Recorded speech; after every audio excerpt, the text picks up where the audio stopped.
Connot in the house tonight, winner senior over there under Dan Aker. And young man, you guys just had yourself a heck of a football season over there. Tough loss, on the way out to Sioux Falls Christian.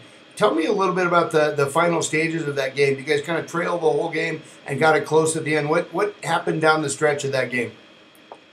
I think coming out of halftime, we had a 6-0 lead. Yeah, I mean, our defense was playing really well in the first half. There was only in the first half by each team. And I mean, they had depth. We didn't have as much depth as they did, and they had Parker Nelson and Mr. Goodberry. They're both extremely good players. Yeah. And Dawson Mulder at quarterback. I mean, they had depth at those three positions that we didn't have. I think coming down, we knew that we had to go at that time during the final stretch of the game. Sure. And that last drive that we scored on, and Trevor not getting too much conversion. I mean, that hurt, but I mean, we knew that we still had a chance. So we came out, we stopped him on 4-0.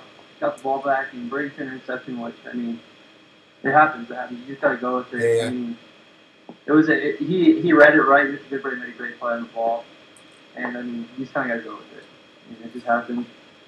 I wanted to ask you a little bit about something. It's going to take me a minute to get to it, but first game of the year, you guys play Sioux Falls Christian and you lose 36-0.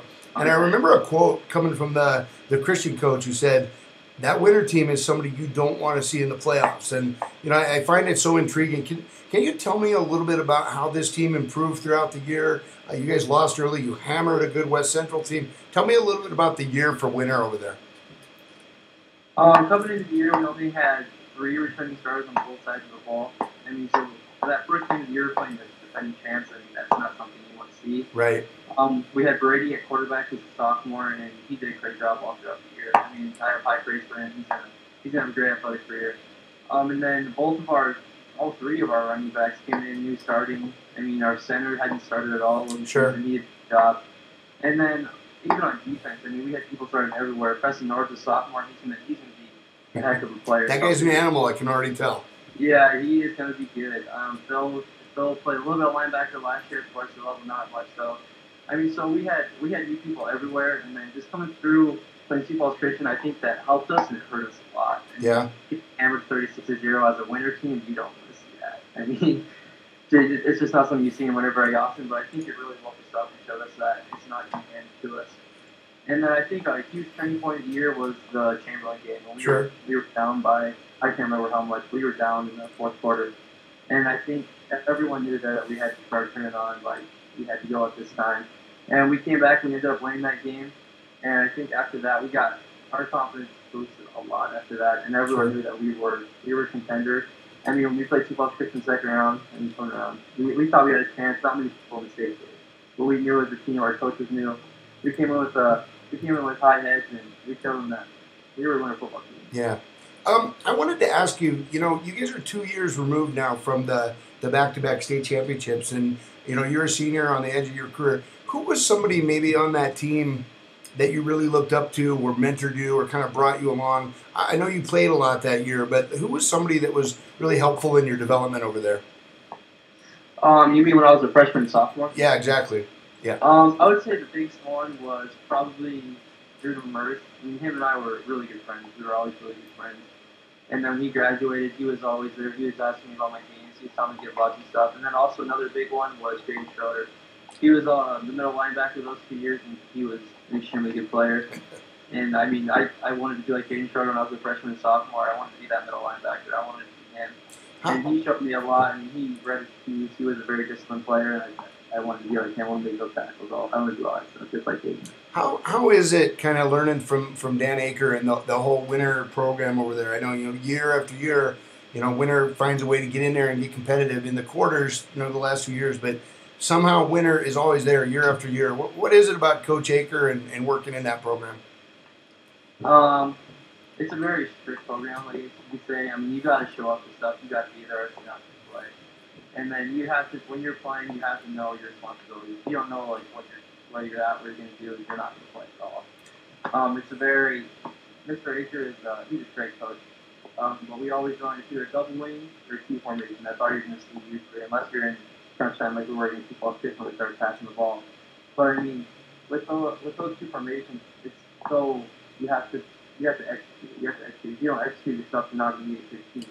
Can you tilt your camera just a little bit more for more face there? Yeah, there we go. Sorry. Well, I mean, you have to know where you're at, and you have to block. Mr. Baker always said simple game blocking is definitely exactly right. So I wanted to switch gears on you a little bit because you're talking about these I don't know what some people might call archaic offenses that you guys run over there that are so effective. The other night I'm watching your brother coaching Cologne in that Coleman-Egan game, and I'm seeing three guys split out to the right, like a design quarterback draw for Jackson Kinzer. Can you just talk about like how involved or how much you enjoy the success of your brother and what you see over there in Cologne? Oh, I mean, I like to success my brother, but at the same time I don't because I want to be better than him, but it's hard to be better than him. But, I mean, no, it's awesome to see that. His offense down there is so lethal. It's so high powered, it's fast, and if Jackson at quarterback, it's a great quarterback. He can throw the ball a mile. I love seeing that success, though. I mean, it's just brotherly love. How often do you guys interact? I mean, I know he's about 25 or so. Like, you guys get together and watch football and break down film and talk and chat. How does that handle? I'd say my brother's my best friend. I'm with him every single day. I mean, he was the one that was always meeting me in the gym when I was in middle school. He's the one who, after we lost Sioux Falls Christian 2 days later, he actually wanted to go shoot hoops, get ready for basketball. I mean, he's the one who's showing me the ways. I mean, after our dad passed away, he stepped up a lot, and I've always looked up to him, and I always loved. One thing I wanted to switch gears and just talk about basketball a little bit here. I have this personal feeling that Region 7 is going to be a bugger this year because I'm telling you, Pine Ridge is good, Ali Rama over in Red Cloud is good, and one of the teams I don't think that people are aware of is the Winter Warriors over there. You guys didn't have a great year last year. You had some pretty good stats. Ty Westendorf looks like he's going to be a factor, and that young man you mentioned, Brady Fritz, was like 15 points as a freshman. So tell me about winter basketball a little bit. I think this summer really helped a lot of us. Jordan Bruin, he played Sacred Hoops. Brady Fritz he played on the Schoolers. Tyson played on the. Today is the head coach for the Cologne Cowboys. That's Coach Ben Connot. Ben, thanks for joining me today. Big game last night. The win. I mean, wow, Cologne rolled last night. Can you just talk about how you felt like your guys played last night? Yeah, I thought we played really well. I thought, as far as how the week went, I think it was our best week of preparation as far as practicing and having our game plan in place and the kids picking it up and focusing. It's good to see a show coming from, last night.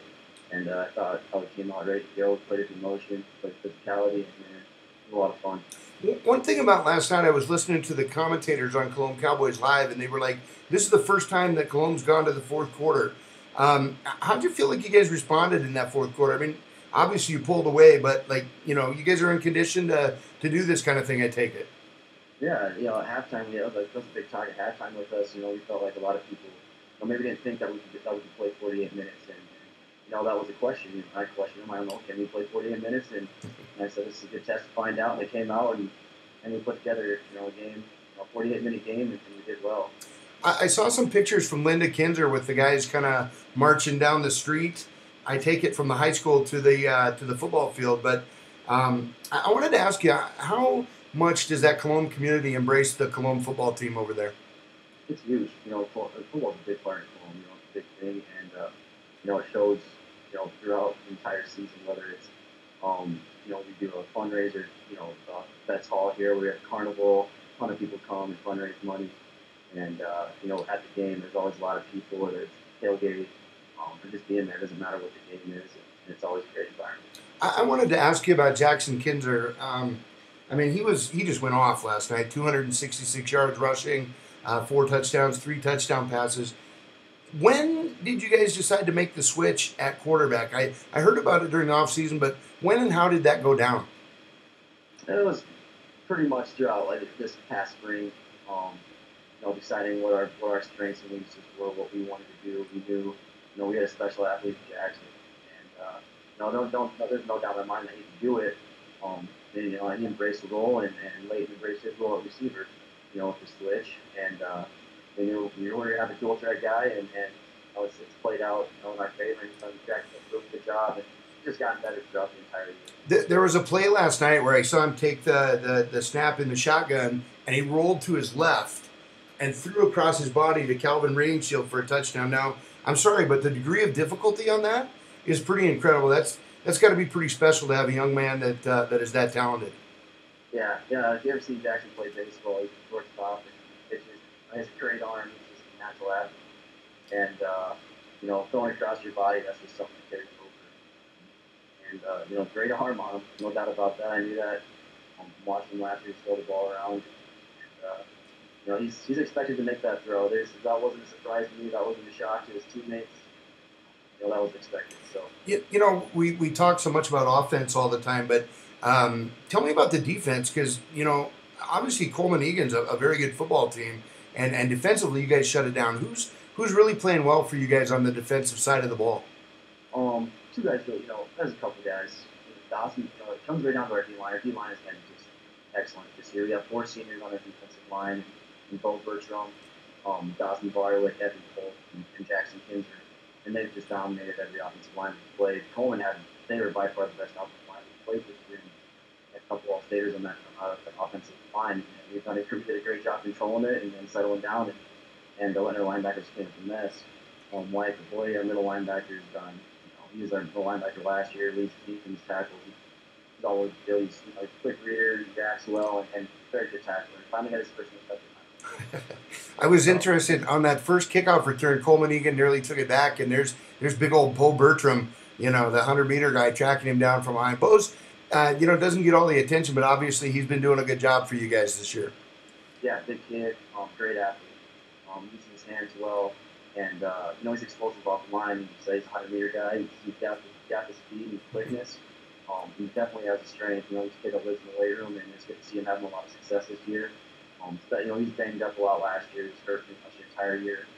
Seeing him healthy this year has been great because he's let me ask you because you're a product of the Dan Aker program over there. Is he somebody that you can rely on if you have questions? You guys talk ever, or what kind of an influence does he have on the Cologne program, if you will? Yeah, just the way I teach things, and the way I play football as much as how I teach it now. Is what I learned from him, and we talk about stuff. I think it's a lot of stuff I do is because of him. So. Okay, well, let's see. We've got the wall matchup coming up. We were kind of kidding around on Facebook a while ago. You said you wanted to play on that wall field, that great field up there. You're not going to get that, but you get a pretty talented wall club. And I think people this morning were kind of surprised back east to see that wall beat up on Castlewood last night.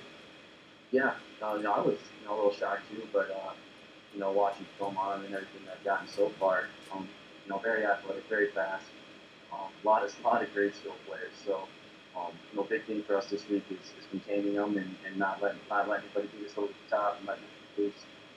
So. You've got all those seniors and that great leadership over there, and I'll let you go here in a second. But what kind of leadership do you have on that team? And are the guys playing with a chip on their shoulder after the way things kind of ended in the semifinals against Sully Buttes last year? Yeah, you're absolutely right there. A lot of seniors playing with a chip on their shoulder. Last year ended, as a sour taste in their mouth, and not a great feeling. It's never a good feeling to come up short like that.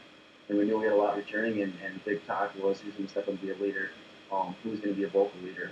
If we want to have great practices and play to our full potential, we're going to have seniors step up and get things straight and can't just the coaches doing it. And that's been the single most important thing this year is having kids step up and be leaders. Wow.